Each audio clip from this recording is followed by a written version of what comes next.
Morning students, आज हम पाठ 18 चुनौती हिमालय की पढ़ने जा रहे हैं। जोजिला पास से आगे चलकर जवाहरलाल मातायन पहुंचे। जोजिला एक जगह की नाम है और मातायन भी एक जगह की नाम है, और जवाहरलाल नेहरू जो हमारे देश के पहले प्रधानमंत्री थे वे हैं। तो वहां के नवयुवक कुल्ली ने बताया, सामने उस बर्फ से ढके पहाड़ के पीछे अमरनाथ की गुफा है। अमरनाथ की गुफा कहाँ है? बर्फ से ढके पहाड़ के पीछे। लेकिन साहब, रास्ता बहुत टेढ़ा है। किशन ने कुल्ली की बात काटी। बहुत चढ़ाई है और साफ दूर भी है। उसने बताया कि रास्ता है वह कैसा है? टेढ़ा है और चढ़ाई भी ऊंची है। तो कितनी दूर है? जवाहरलाल ने पूछा। जवाहरलाल ने क्या पूछा कि कितनी दूर है यहाँ से अमरनाथ? तो उसने बताया 8 मील साहब। कुल्ली ने जल्दी से उत्तर दिया, बस तब तो जरूर चलेंगे। जवाहरलाल ने अपने चचेरे भाई की ओर प्रश्न सूचक दृष्टि डाली। दोनों कश्मीर घूमने निकले थे और जोजिला पास से होकर लद्दाखी इलाके की ओर चले आए थे। अब अमरनाथ जाने में क्या आपत्ति हो सकती है? आपत्ति माने कठिनाई हो सकती है। फिर जवाहरलाल रास्ते की मुश्किलों के बारे में सुनकर सफर के लिए और भी उत्सुक हो गए। कौन कौन चलेगा हमारे साथ? जवाहरलाल ने जानना चाहा। तुरंत किशन बोला, साहब मैं चलूंगा। भेड़े चराने मेरी बेटी चले जाएगी। अब ये किशन क्या काम करता था? भेड़े चराने का काम करता था। ये कहता मैं आपके साथ चलूंगा और जो मेरा काम है वह मेरी बेटी कर देगी। अगले दिन सुबह तड़के होता है, सुबह जल्दी जो समय होता है ना उसको कहते हैं तड़के। तैयार होकर जवाहरलाल आ गए। आकाश में रात्रि की कालिमा पर प्रातः की लालिमा फैली जा रही थी। प्रातः यानी सुबह का जो समय होता है, जल्दी का जो 4-5 बजे का 6 बजे का, तो लालिमा यानी जब सूरज उगता है तो लाल रंग का दिखाई देता है ऊपर से,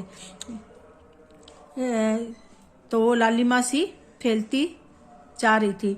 तिब्बती पठार का दृश्य निराला था दूर दूर तक। अब तिब्बती पठार का दृश्य निराला था। कैसे था निराला? देखो, दूर दूर तक वनस्पति रहित उजाड़ चट्टानी इलाका दिखाई दे रहा था। उजाड़ यानी वहां पर कोई भी पेड़ पौधे नहीं हो। उदास फीके बर्फ से ढके चट्टानी पहाड़ सुबह की पहली किरण का स्पर्श पाकर ताज की भांति चमक उठे। दूर से छोटे छोटे ग्लेशियर ऐसे लगते थे मानो स्वागत करने के लिए पास सरकते आ रहे हो। सर्द हवा के झोंके हड्डियों तक ठंडक पहुंचा रहे थे। जवाहरलाल ने हथेलियां आपस में रगड़कर गर्म की। यानी जब हमें ठंड लगती है तो हम हाथों को आपस में रगड़ते हैं ना, ताकि थोड़ी गर्माहट महसूस करें, और कमर में रस्सी लपेटकर चलने को तैयार हो गए।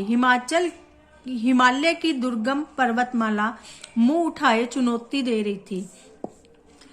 जवाहरलाल इस चुनौती को कैसे न स्वीकार करते। भाई किशन और कुल्ली सभी रस्सी के साथ जुड़े थे। किशन गडेरिया अब गाइड बन गया। अब जो किशन गडेरिया जो भेड़े चराने वाला था, क्या बन गया? गाइड उनको आगे का रास्ता दिखाने वाला। बस 8 मील ही तो पार करने हैं। जोश में आकर जवाहरलाल चढ़ाई चढ़ने लगे। यूं 8 मील की दूरी कोई बात नहीं होती, लेकिन इन पहाड़ी रास्तों पर 8 कदम चलना दुभर मुश्किल। एक एक डग भरने में कठिनाई हो रही थी। रास्ता बहुत ही वीरान था। पेड़ पौधों की हरियाली के अभाव वहां कोई पेड़ पौधे नहीं थे। एक अजीब खालीपन सा महसूस हो रहा था। कहीं एक फूल दिख जाता तो आंखों को ठंडक दिख रही थी। सिर्फ पथरीली चट्टानें और सफेद बर्फ। फिर भी हम गहरे सन्नाटे में बहुत सुकून था।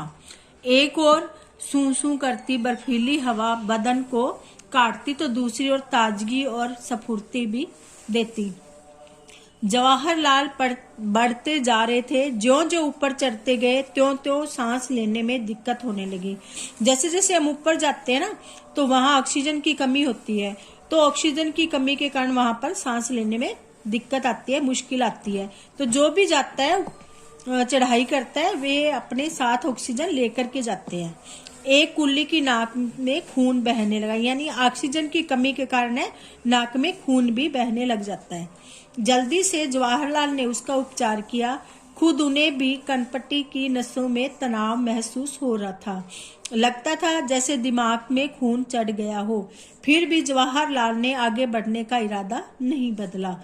थोड़ी देर में बर्फ पड़ने लगी, फिसलन बढ़ गई, चलना भी कठिन हो गया। एक तरफ थकान, ऊपर से सीधी चढ़ाई। तभी सामने एक बर्फीला मैदान नजर आया। चारों ओर हिम शिखरों से घिरा यह मैदान, हिम शिखर, हिम होती बर्फ के पहाड़ जैसे, हिम शिखरों से घिरा यह मैदान देवताओं के मुकुट के समान लग रहा था। प्रकृति की कैसी मनोहर छटा थी, आंखों और मन को तरोताजा कर गई। बस एक झलक दिखाकर बर्फ के धुंधलके में ओझल हो गई। जो बर्फ थी वो किस में ओझल हो गई? धुंधलके में। दिन के 12 बजने वाले थे। सुबह 4 बजे से लोग लगातार चढ़ाई कर रहे थे। शायद 16,000 फीट की ऊंचाई पर होंगे हर इस वक्त अमरनाथ से भी ऊपर, पर अमरनाथ की गुफा का दूर दूर तक पता नहीं था। इस पर भी जवाहरलाल की चाल में न ढीलापन था, न बदन में सुस्ती। हिमालय ने चुनौती जो दी थी, निर्गम पथ पार करने का उत्साह उन्हें आगे खींच रहा था। साहब लौट चलिए वापस, कैंप में पहुंचते पहुंचते दिन ढल जाएगा, एक कुल्ली ने कहा। लेकिन अभी तो अमरनाथ पहुंचे नहीं। जवाहरलाल को लौटने का विचार पसंद नहीं आया। वह तो दूर बर्फ के उस मैदान के पार है। किशन बीच में बोल पड़ा, चलो चलो, चढ़ाई तो पार कर ली, अब आधे मील का मैदान ही तो बाकी है, कहकर जवाहरलाल ने थके हुए कुलियों को उत्साहित किया। सामने सपाट बर्फ का मैदान दिखाई दे रहा था। उसके पार दूसरी ओर से नीचे उतरकर गुफा तक पहुंचा जा सकता था। जवाहरलाल फुर्ती से बढ़ते जा रहे थे। दूर से मैदान जितना सपाट दिख रहा था, असलियत में उतना ही उबड़ खाबड़ था। यानी दिख तो रहा था बिल्कुल समतल, पर था वह उबड़ खाबड़, ऊंचा नीचा। ताजी बर्फ ने ऊंची नीची पहाड़ियों को एक पतली चादर से ढककर एक समान कर दिया था। गहरी खाइयां थी, गड्ढे बर्फ से ढके हुए थे और गजब की फिसलन थी। कभी पैर फिसलता और कभी बर्फ में पैर अंदर धंसता जाता। बहुत नाप तोलकर कदम रखने पड़ रहे थे। नाप तोलकर यानी सोच समझ करके धीरे धीरे उनको क्या है वहां पे अपने कदम रखने पड़ रहे थे। ये तो चढ़ाई से भी मुश्किल था, पर जवाहरलाल को मजा आ रहा था। तभी जवाहरलाल ने देखा सामने एक गहरी खाई मुंह फाड़े निगलने के लिए तैयार थी। अचानक उसका पैर फिसला और वे लड़खड़ाए, और इससे पहले कि संभल पाए वे खाई में गिर पड़े। कौन गिर पड़े खाई में? जवाहरलाल। शाप गिर गए। किशन चौंका। जवाहर भाई की पुकार वादियों की शांति भंग कर गई। वे खाई की ओर तेजी से बढ़े। रस्सी से बंधे जवाहरलाल हवा में लटक रहे थे। उफ, कैसा झटका लगा! दोनों तरफ चट्टाने ही चट्टाने, नीचे गहरी खाई। जवाहरलाल कसकर रस्सी पकड़े थे, वही उनका एकमात्र सहारा था। यानी वे खाई में गिर गए थे, रस्सी बंधी हुई थी तो बीच में लटक रहे थे और रस्सी को उन्होंने अच्छी तरह कस के पकड़ा हुआ था। जवाहर ऊपर से भाई की पुकार सुनाई दी। मुंह ऊपर उठाया तो भाई और किशन के धुंधले चेहरे खाई में झांकते हुए दिखाई दिए। हम खींच रहे हैं, रस्सी कस के पकड़े रहना, भाई ने हिदायत दी। उसको बताया कि हम आपको ऊपर खींच रहे हैं, रस्सी को कस के पकड़ के और रखना। जवाहरलाल जानते थे कि फिसलन के कारण यूं ऊपर खींच लेना आसान नहीं होगा। भाई, मैं चट्टान पर पैर जमा लूं, वह चिल्लाए। खाई